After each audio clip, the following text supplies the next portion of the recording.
ओम नमः शिवाय। नमस्कार मेरे प्यारे बंधुओं, आप सभी का अपने happy life by Krishna channel में स्वागत है।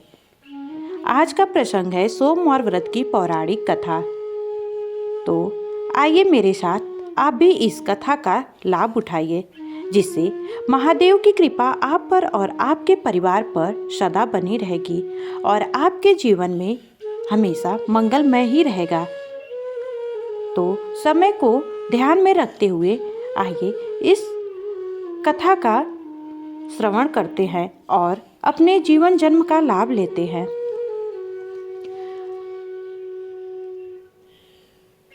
अमरपुर नगर में एक धनी व्यापारी रहता था।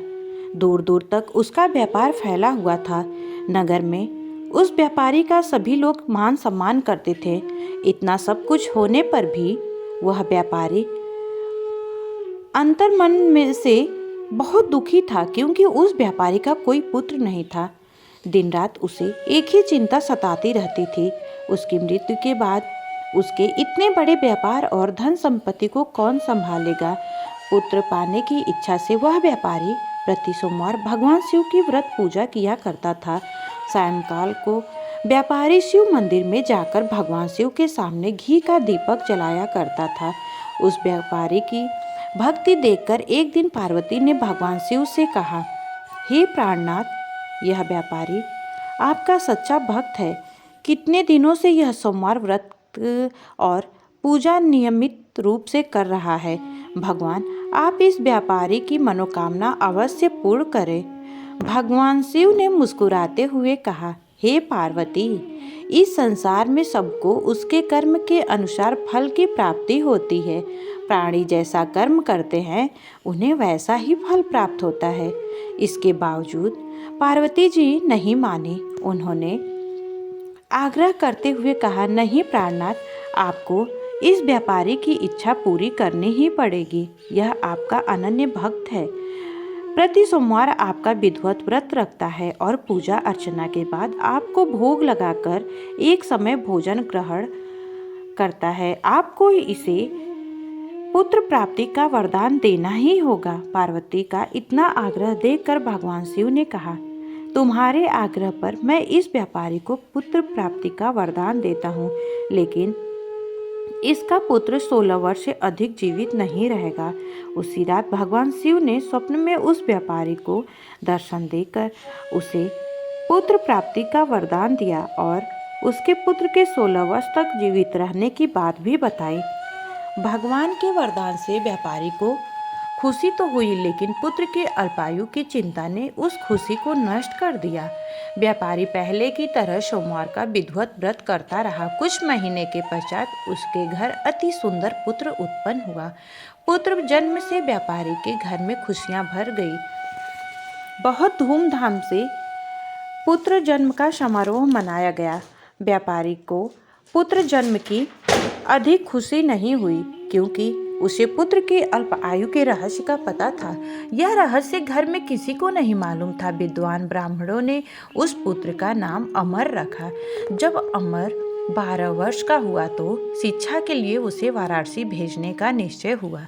व्यापारी ने अमर के मामा दीपचंद को बुलाया और कहा कि अमर को शिक्षा प्राप्त करने के लिए वाराणसी छोड़ जाओ। अमर अपने मामा के साथ शिक्षा प्राप्त करने के लिए चल दिया।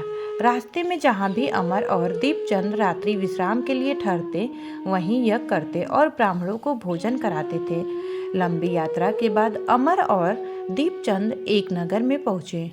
उस नगर के राजा की कन्या के विवाह की खुशी में पूरे नगर को सजाया गया था।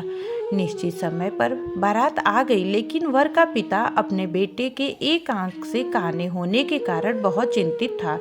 उसे इस बात का भय सता रहा था कि राजा को इस बात का पता चलने पर कहीं वह विवाह से इनकार न कर दे, इससे उसकी बदनामी होगी।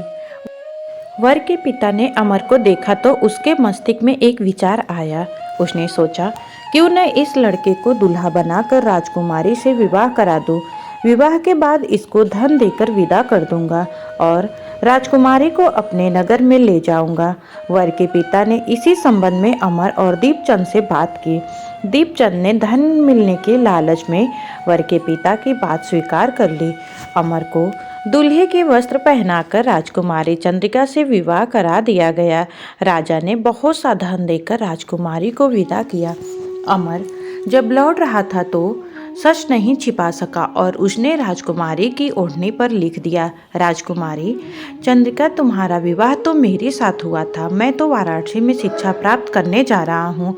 अब तुम्हें जिस नवयुवक की पत्नी बनना पड़ेगा वह कान्हा है। जब राजकुमारी ने अपनी ओढ़नी पर लिखा हुआ पढ़ा तो उसने काने लड़के के साथ जाने से इनकार कर दिया। राजा ने सब बातें जानकर राजकुमारी को महल में रख लिया। उधर अमर अपने मामा दीपचंद के साथ वाराणसी पहुंच गया। अमर ने गुरुकुल में पढ़ना शुरू कर दिया। जब अमर की आयु 16 वर्ष पूरी हुई तो उसने एक यज्ञ किया। यज्ञ की समाप्ति पर ब्राह्मणों को भोजन कराया और खूब अन्न वस्त्र दान किए। रात को अमर अपने शयनकक्ष में सो गया। शिव के वरदान के अनुसार शयनावस्था में ही अमर के प्राण पखेरु उड़ गए। सूर्योदय पर मामा अमर को मृत देखकर रोने पीटने लगा। आसपास के लोग भी एकत्र होकर दुख प्रकट करने लगे। मामा के रोने विलाप करने के स्वर समीप से गुजरे हुए भगवान शिव और माता पार्वती ने भी सुने। पार्वती जी ने भगवान से कहा, प्राणनाथ, मुझसे इसके रोने के स्वर सहन नहीं हो रहे हैं। आप इस व्यक्ति के कष्ट अवश्य दूर करें। भगवान शिव ने पार्वती जी के साथ अदृश्य रूप में समीप जाकर अमर को देखा तो पार्वती जी से बोले, पार्वती, यह तो उसी व्यापारी का पुत्र है। मैंने इसे 16 वर्ष की आयु का वरदान दिया था। इसकी आयु तो पूरी हो गई। पार्वती जी ने फिर भगवान शिव से निवेदन किया, हे प्राणनाथ, आप इस लड़के को जीवित करें, नहीं तो इसके माता पिता पुत्र की मृत्यु के कारण रो रो कर अपने प्राणों का त्याग कर देंगे। इस लड़के का पिता तो आपका परम भक्त है। वर्षों से सोमवार का व्रत करते हुए आपको भोग लगा रहा है। पार्वती के आग्रह करने पर शिव ने उस लड़के को जीवित होने का वरदान दिया और कुछ ही पल में वह जीवित होकर उठ बैठा। शिक्षा समाप्त करके अमर मामा के साथ अपने नगर की ओर चल दिया।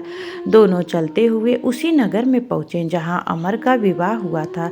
उस नगर में भी अमर ने यज्ञ का आयोजन किया। समीप से गुजरते हुए नगर के राजा ने यज्ञ का आयोजन देखा। राजा ने अमर को तुरंत पहचान लिया। यज्ञ समाप्त होने पर राजा अमर और उसके मामा को महल में ले गया और कुछ दिन उन्हें महल में रखकर बहुत सा धन वस्त्र देकर राजकुमारी के साथ विदा किया। रास्ते में सुरक्षा के लिए राजा ने बहुत से सैनिकों को भी साथ भेजा। दीपचंद के नगर में पहुंचते ही एक दूत को देखकर घर भेजकर अपने आगमन की सूचना भेजी।